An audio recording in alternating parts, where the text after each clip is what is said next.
नमस्कार मित्रों, महाभारत की श्रेष्ठ कथाओं में मैं डॉक्टर हरिनिवास संस्कृत साहित्य एवं संस्कृति के चैनल पर आपका स्वागत करता हूं। बृहदस्व युधिष्ठिर को नल दमयंती का आख्यान सुना रहे हैं। दमयंती की कथा तो आपने सुनी कि दमयंती किस प्रकार से चेदिराज के भवन में पहुंच गई है, स्नेह करने वाली राजमाता मिल गई हैं और सखी की तरह सुनंदा मिल गई है। लेकिन फिर भी पति की याद उसको आती है। पति को ढूंढना यही एकमात्र उसका लक्ष्य है। दूसरी तरफ चलते हैं, महाराज नल के साथ क्या हुआ। आपको कथा सुनाई कि किस प्रकार से जैसे कोई झूला झूल रहा हो ना, इस प्रकार से दमयंती का त्याग करते समय महाराज नल एक बार दमयंती के पास वापस आते हैं, फिर बाहर निकलते हैं, फिर वापस आते हैं, फिर बाहर निकलते हैं। लेकिन अंत में कली के प्रताप से वो दमयंती को छोड़ के वहां से निकल गए हैं। उत्सृज्य दमयंतीम तु नलो राजा विशांपते ददर्श दावम दह्यंतम महंतम गहने वने।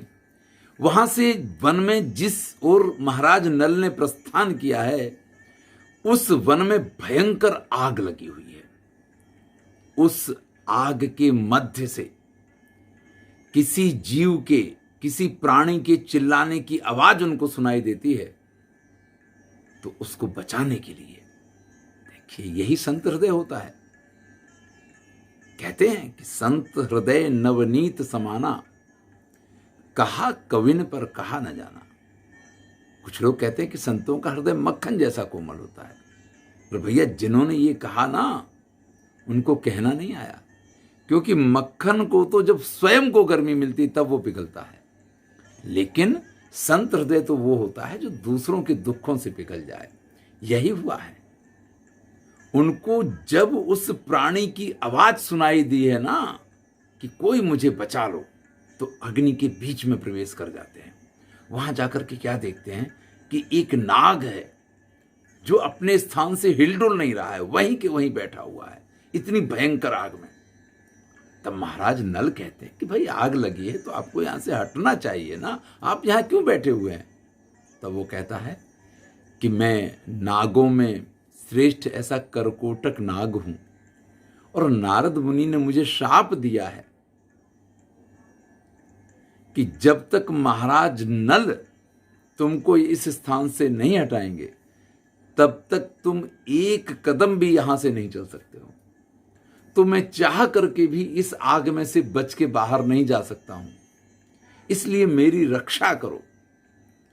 तब महाराज नल उस सर्प की तरफ देखते हैं, कुंडली मारे हुए बैठा हुआ है, अत्यंत विशालकाय। महाराज नल विचार में पड़ जाते हैं कि भाई, अगर मैं इसको उठाना भी चाहूं तो इतने भारी नाग को मैं उठाऊंगा कैसे। तब वो नागराज कहते हैं कि मैं अपने शरीर को बहुत छोटा बना लूंगा। देखिए, मेरे पास सारी शक्तियां हैं, लेकिन नारद मुनि के शाप की वजह से मेरी सारी शक्तियां क्षीण होकर पड़ी हुई हैं। तब महाराज नल उसको उठाते हैं, वो एकदम हल्का हो गया है। उसको लेकर के अग्नि से बाहर आते हैं। बाहर के प्रदेश में जब वो पहुंचे हैं, तो उस नागराज करकोटक ने महाराज नल से कहा कि भैया, आप बाहर तो मुझे ले आए हो, लेकिन मुझे ऐसे ही उठाए उठाए आप कुछ कदम चलो, लेकिन वो कदम आपको गिनने हैं। इससे आपका बहुत बड़ा भला होगा। मैं आपका बड़ा उपकार करूंगा। इसके लिए उपकार मानूंगा नहीं, उपकार मानने वाली बात तो हो गई कि आपने मेरे प्राण बचा लीजिए, लेकिन मैं आपके ऊपर उपकार करूंगा।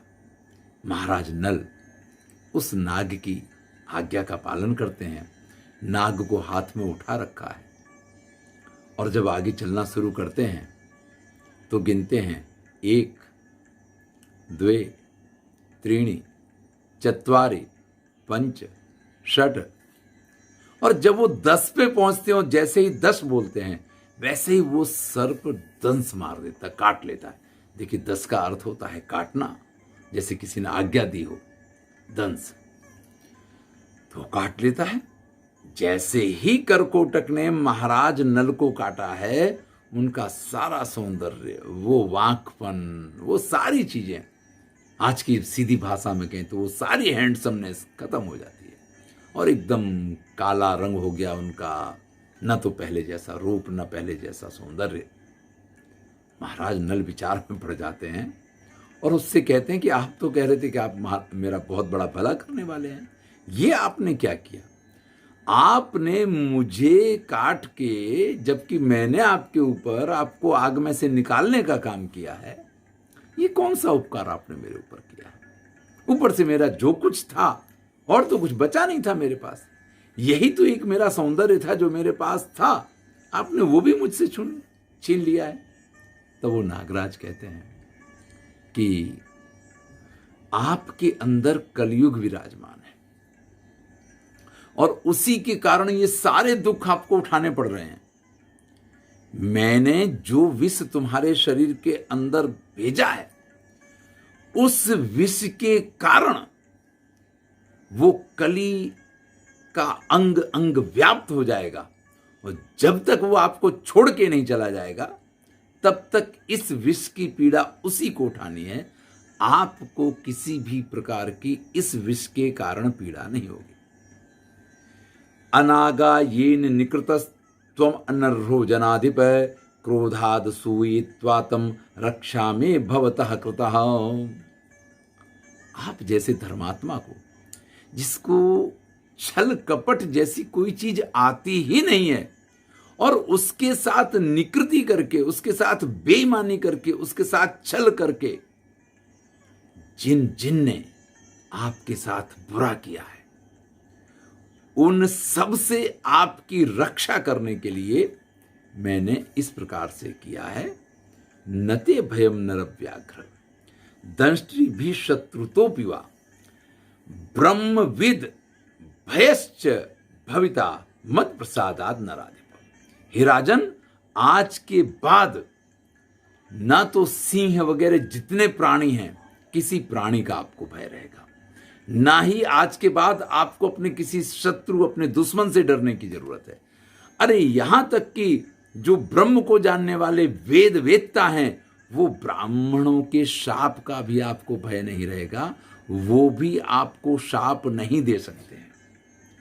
इस प्रकार से मेरे इस विष के कारण आपको तो भय करने की कोई जरूरत ही नहीं है, आपके ऊपर उसकी कोई असर भी नहीं होगी। इसकी सारी असर जो है वो कलयुग को होगी। राजन विष निमित्ता च नते पीड़ा भविष्यति। तुमको इस विष की पीड़ा नहीं होगी। और एक महत्वपूर्ण बात कहते हैं, संग्रामेषु च राजेंद्र शश्वत जय मवाप्स्यसि। और कोई भी युद्ध आप करेंगे, वहां आपकी विजय अवश्य अवश्य और अवश्य होगी। अरे भैया, कोई एक वरदान दे देना तो उससे व्यक्ति का पूरा जीवन सफल हो जाता है। यहां तो करकोटक नाग, उसकी पीड़ा नल ने दूर की है, उसके प्राण नल ने बचाए हैं, और उसने जैसे कि अपनी सारी शक्तियां, अपनी जितनी भी उसके पास थी, वो सभी का संधान महाराज नल के अंदर कर दिया है। उसने सिर्फ विष से काटा नहीं है, उसने तो महाराज नल को वो सारी शक्तियां प्रदान करती हैं। इसके बाद वो महाराज नल को 2 वस्त्र देते हैं और कहते हैं, अनेन वास साच्छन्नः स्वम रूपम प्रतिपत्स्यते।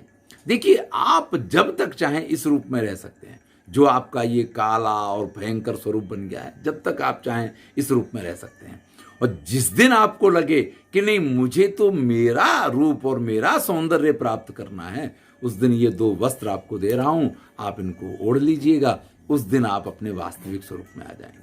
इसके बाद करकोटक नाग महाराज नल से कहता है कि आप यहां से अयोध्या चले जाइए, वहां राजा ऋतुपर्ण हैं, उन राजा के यहां जाकर के आप रहिए, उनको अश्वविद्या सीखनी है, और आपसे अच्छी अश्वविद्या इस संसार में कोई नहीं जानता है।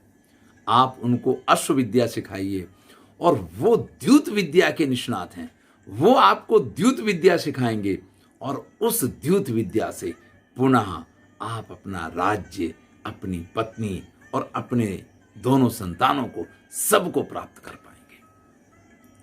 देखिए, दमयंती को आश्रम में ऋषियों ने वरदान दिया था और उनको ये भविष्यवाणी करके बता दिया था कि आपके अपने पति से पुनः मुलाकात होगी। उनको सांत्वना मिल गई थी। यहां करकोटक ने वही कार्य महाराज नल के साथ किया है। महाराज नल अत्यंत प्रसन्न हो जाते हैं और वहां से वो सीधे अयोध्या ऋतुपर्ण राजा के यहां पहुंचते हैं और राजा के पास जाकर के कहते हैं, अश्वानाम वाहन युक्ता पृथिव्याम नास्ति में समा। हे महाराज, घोड़ों को चलाने में, घोड़ों की मावजत करने में, घोड़ों की देखरेख करने में इस पृथ्वी पे मेरे जैसा दूसरा कोई व्यक्ति नहीं है। इसके बाद महाराज नल कहते हैं, अर्थ कृच्छेषु चैवाहम प्रष्टभ्यो नैपुणेषु चा अन्न संस्कार मपिचा जानाम्य अन्य विशेषतः। महाराज, आपको अर्थ यानी नीति की बातें पूछनी हो, आपको अन्य कोई निपुणता की बातें पूछनी हो, आपको कुछ अच्छा खाना बनाना हो, अन्न संस्कार की बात है, आपको जो कुछ जानना हो, मुझे सब कुछ आता है। महाराज नल जिस प्रकार से बात कर रहे हैं, अभी बाहुक के रूप में हैं, उनका स्वरूप बदल गया है। अब वो महाराज नल की तरह न कोई उन्हें पहचान सकता है, न कोई उनको देख सकता है, क्योंकि उनका वो रूप ही नहीं रहा है। बिल्कुल स्वरूप बदल गया है उनका, एकदम काले हो गए हैं, चेहरा भी कुछ अलग प्रकार का हो गया है। क्योंकि सर्प काट ले तो फिर तो स्थिति किस प्रकार की हुआ करती है। आगे कहते हैं, यानी शिल्पानी लोकेस्मिन यच्चैवान्यत दुष्करम। इस संसार में जितनी प्रकार की कलाएं हैं, इस संसार में जो कुछ भी कठिन माना जाता है, दुष्कर माना जाता है, सर्वम यतिस्सी तत्कर्तुम ऋतुपर्ण भरस्वमा। मैं हर काम आपके लिए करके दूंगा, आप खाली मुझे अपने यहां रख लीजिए, सेवा में रख लीजिए। देखिए, मैं मथुरा रहता था जब हमारे गुरुजी थे रामजीलाल शास्त्री, करौली वाले पंडित जी के नाम से जाना जाते थे। वो हमेशा कहते थे, बेटा, व्यक्ति को हमेशा पीर, ववर्ची, भिस्ती, खर, इन चारों गुणों से युक्त होना चाहिए। पीर का अर्थ होता है उसमें हर वो गुण हो कि व्यक्ति उसकी पूजा करे, पीर की तरह पूजा जाए। बावर्ची, उसको खाना बनाना आना चाहिए, क्योंकि अगर खाना बनाना नहीं आता है तो जीवन में वो व्यक्ति कभी सुखी हो ही नहीं सकता है। भिस्ती, उसको मेहनत करने से, पानी भरता है भिस्ती, अब पीठ पे लटका के रखता है पानी और सब जगह छिड़कता है, सबको शांति देता है। और खर यानी गधा, जो कितना भी वजन उस पे ला दो लेकिन फिर भी अपनी मस्ती में बना रहता है। अपनी कितना भी टेंशन आपके ऊपर हो, आपको अपनी मस्ती में रहना चाहिए। तो जिस व्यक्ति के अंदर ये चारों गुण होते हैं, पीर, बावर्ची, भिस्ती, खर, वो व्यक्ति जीवन में कभी दुखी नहीं हो सकता है। उनका आशीर्वाद है कि आज मैं भी बिल्कुल महाराज नल की तरह तो नहीं, लेकिन ये कह सकता हूं कि कोई भी कार्य हो, वो कार्य मुझे करना आता है। घर परिवार से संबंधित, अपनी जीवन जरूरत से संबंधित, इलेक्ट्रीशियन का काम हो, कारपेंटर का काम हो, राजमिस्त्री का काम हो, सिलाई कढ़ाई का काम हो, और वीडियो तो आपके सम्मुख प्रस्तुत करता हूँ। खाना भी बहुत अच्छा बनाना आता है। बहुत सारी ऐसी विशेषताएं हैं, बहुत सारी ऐसी चीज़ें हैं, और उन्हीं गुरु जी के आशीर्वाद से वो सारी चीज़ें मैंने सीखी हैं। आज जब मैंने ये पढ़ा महाराज नल का वर्णन कि आपको जो चाहिए वो आप मुझसे करवा सकते हो, जो कठिन से कठिन कार्य हो, जिनका मार्गदर्शन कहीं से आपको प्राप्त ना हो, वो भी मैं आपको दूंगा, बस मुझे अपनी सेवा में रख लो। ऋतुपर्ण कहता, बस बाहो को भद्रम ते सर्वमे तत्करिष्यसि। बस बस बस तुम रह जाओ, हमारे यहां रह जाओ। भाई, ऐसा उत्तम व्यक्ति अगर किसी को मिले ना, तो उसको कौन अपने यहां नहीं रखना चाहेगा। हाँ, बिल्कुल आप हमारे यहां रह जाओ, लेकिन मेरी सबसे, ये सब काम तुम करना, तुम्हें जो जो आता है, जो करना वो सब करना, लेकिन मेरी प्रायोरिटी क्या है, वो अपनी प्रायोरिटी बताते हैं ऋतुपर्ण राजा, अयोध्या नगरी के स्वामी हैं। शीघ्र याने सदा बुद्धिर्ध्रियते में विशेषता। मुझे हमेशा ये लगता है कि मेरा वाहन इतना शीघ्रगामी हो कि मुझे कहीं भी जाना और मैं फटाफट पहुंच पाऊं। तो तुम मुझे अश्व के जानकार हो, तो इस प्रकार के घोड़े बना करके या इस प्रकार की तैयारी करके तुम मुझे दो, जिससे मुझे अगर कहीं जाना हो तो मुझसे जल्दी और मुझसे पहले कोई अन्य व्यक्ति मुझसे अधिक शीघ्रगामी ना हो। सीधे शब्दों में कहें, इस प्रकार का अगर तुम करके दो। महाराज ऋतुपर्ण कहते हैं, भवेयुर अश्वाध्यक्षोसी वेतनम ते शतम शतम। आप आज से अश्वाध्यक्ष बनाए जाते हैं और हमारे जो दो सारथी हैं, एक जीवक है और एक वार्ष्णेय, जो कभी महाराज नल का सारथी हुआ करता था, दमयंती ने जिसके साथ अपने पुत्रों को भेजा था और जो घोड़ों को और उनको छोड़ करके वहाँ चला आया था, वो महाराज ऋतुपर्ण के यहाँ अयोध्या आया था। तो इन दोनों को तुम अपने पास रखो, इनको तैयार करो, इनको सिखाओ। मेरा रथ सबसे शीघ्रगामी होना चाहिए। वेतनम ते शतम शतम, यानी 100 गुणिया 100, यानी 10,000 आपका वेतन रहेगा। इस प्रकार से महाराज ऋतुपर्ण के यहाँ रहने लग गए हैं। नित्य प्रति सायंकाल, दिन भर तो काम में निकल जाता है। महाराज नल एक श्लोक बोलते हैं, क्वनुषा क्षुत पिपासार्ता श्रांता शेते तपस्विनी। क्वनुषा क्षुद पिपासार्ता श्रांता शेते तपस्विनी। स्मरन्ति तस्य मंदस्य कम वा साध्योपतिष्ठति। नित्य प्रति ये श्लोक बोला करते हैं। वो जीवक जो है, जब इनके मुख से ये श्लोक हमेशा सुनता है तो एक दिन पूछता है, अरे भाई ये कौन है, ये किसके बारे का श्लोक है, ये क्यों आप नित्य प्रति बोलते रहते हैं।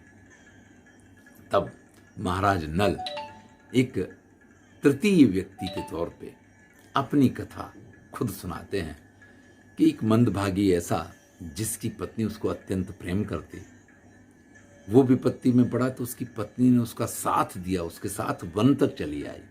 उसके दुख में दुखी, उसके सुख में सुखी वो रहती थी। लेकिन वो मंदभागी ऐसा कि उसने वन में ही अपनी पत्नी का परित्याग कर दिया। अब पता नहीं वन्य प्राणी उसको खा गए, वो किस स्थिति में होगी, और होगी तो कहाँ होगी, होगी तो जरूर वो दुखी ही होगी। और उसको याद कर करके हमेशा वो ये श्लोक बोला करता, तो वो श्लोक मुझे भी याद हो गया है, इसलिए मैं उस श्लोक को बोलता रहता हूँ। अब कह तो नहीं सकते हैं कि मैं ही वो व्यक्ति हूँ और मैं अपनी प्रियतमा को याद कर करके ये श्लोक बोलता हूँ। तो इस प्रकार से महाराज नल को हमेशा इस चीज़ की पीड़ा है कि उन्होंने क्यों दमयंती का इस प्रकार से वन में परित्याग किया है, जो भूख प्यास से अत्यंत व्याकुल होगी। पता नहीं प्राणी उसको खा गए होंगे, वो जिंदा भी होगी, और होगी तो किस स्थिति में होगी। ये सारी चीज़ें वो सोचते रहते हैं। आगे क्या होता है, अगले वीडियो में हम आगे की कथा सुनेंगे। मैं हूं डॉक्टर हरिनिवास और चैनल का नाम है संस्कृत साहित्य एवं संस्कृति। महाभारत की श्रेष्ठ कथाएं चल रही हैं, आनंद लीजिए। अगर आपको वीडियो अच्छा लगे तो वीडियो लाइक अवश्य करें। धन्यवाद।